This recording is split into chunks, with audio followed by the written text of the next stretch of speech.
I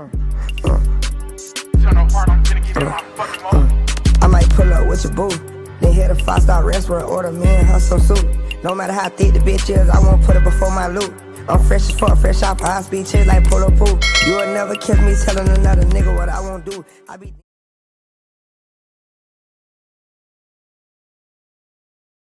What's good, guys? It's me, Luda Don. Y'all already know who it is. Today we're gonna get it's gonna get a little emotional, maybe.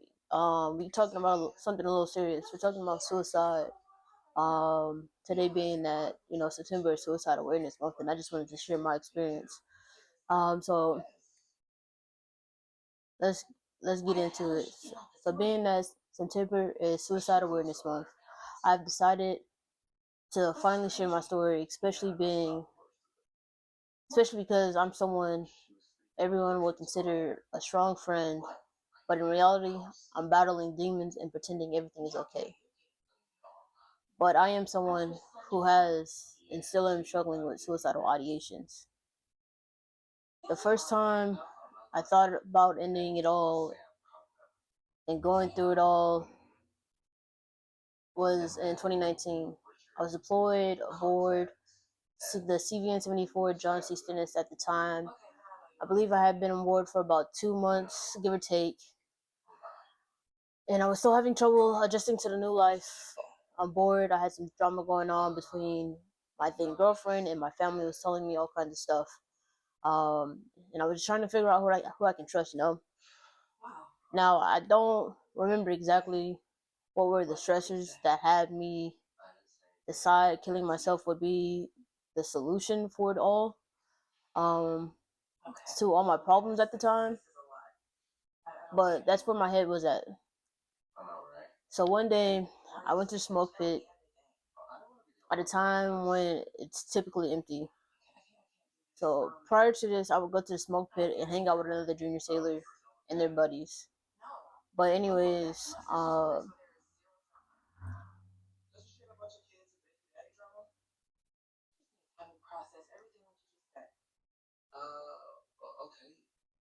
sorry, y'all. Too many notifications. But anyways, yes, I was out there by myself, just looking over the side at the ocean.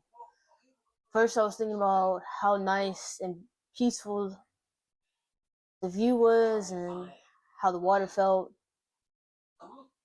From there, I started thinking about how far the jump was, how fast the ship was possibly moving. If I jumped, would I die based off the impact? Would I get caught in the blades? Would I get eaten by a shark? Or would I simply drown because I can barely swim? Or if I'll be able to jump without a watchstander seeing me.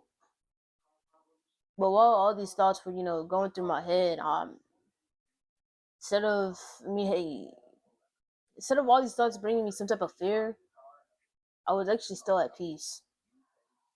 I felt like I was having almost an out of body experience. I could literally feel and see myself, leaning over the rail as I got further and further into these thoughts. But then the next thing I know, behind me, I hear the hatch open from behind me, and I don't even remember who it was, but somebody was like, "Hey, be careful. You lean too far over, you're a goner." And from there, we just started laughing, and that person ended up sparking conversation to actually, kind of pull me away from all that. This it really just distracted me, really, and I'm forever grateful for that person. Honestly, I wish I remember who they were, and I would have had more interactions with them on the ship. But I was in such a rush to get out of there. After we had our quick little small talk, because I just realized like everything that was going on. And like once I snapped back into reality, like I started thinking about, everybody I would be leaving behind, like my brother, my sisters, Um, everyone that looked up to me, and how my mom's always calling me a superstar, and how, I'm basically overseas somewhere, and I got people back in the States, who were looking forward to seeing me. Uh, and all I remember is just after that, just later that night, I was literally sitting in my rack. Um, I laid in my rack later that night and just cried myself to sleep. Like, quietly cried myself to sleep because I didn't want to wake up anybody else. Um, I felt, for the first time, I felt so alone, being surrounded by so many people. I felt so alone. I felt so weak, and I just was trying to process how I could feel so at peace about leaving, my family, my then girlfriend at the time behind, like leaving everybody that I love behind. Like, I just didn't understand it. And because seeking mental health or any kind of therapy, or just seeking medical attention in general is seen as a negative, not only in the military but in the Black community. I never went to go get that help. Like, anytime people would tell me, you should go get that help, I would tell them that Black people don't do that. Like, that was my answer to everything when it came to, especially the therapy. Uh, the crazy thing is like I said, that was 2019. I never told anyone, not my mom, my dad, like none of my family knew. My then girlfriend, who eventually I ended up marrying, she never knew. My friends, I never told them. And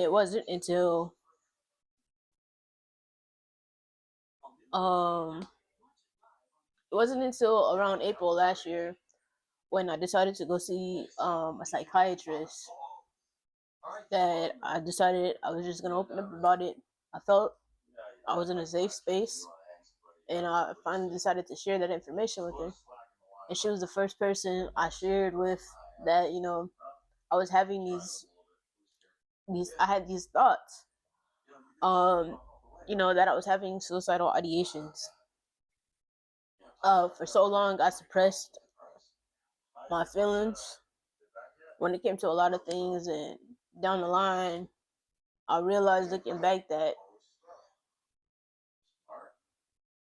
me suppressing my feelings literally ruined a lot of relationships for me, whether it was personal, professional, regardless of the relationship. It ruined a lot of my relationships down the line, because I would not go get the help that I needed. But had I had got the help that I needed, especially when those around me were trying to get me that help,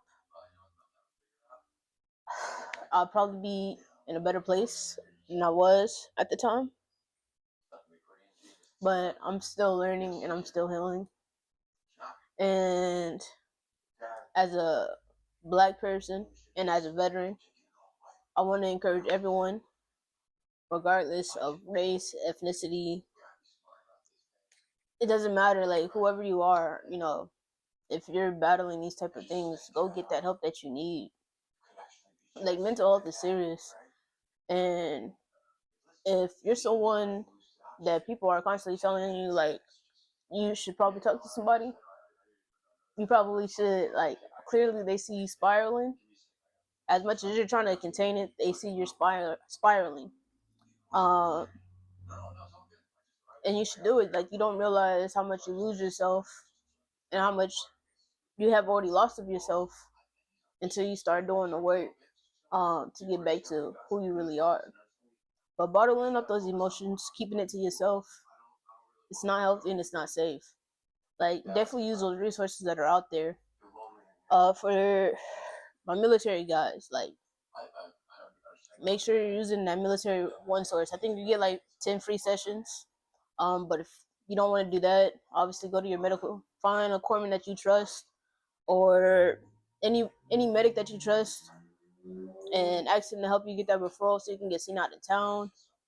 Um, or dial 988. Have find somebody to talk to. Just make sure you get the help that you need. You don't. you're not weak for trying to get the help. I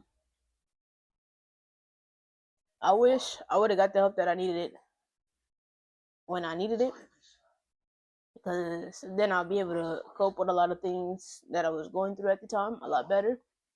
But like I said, I'm still healing. I'm still learning.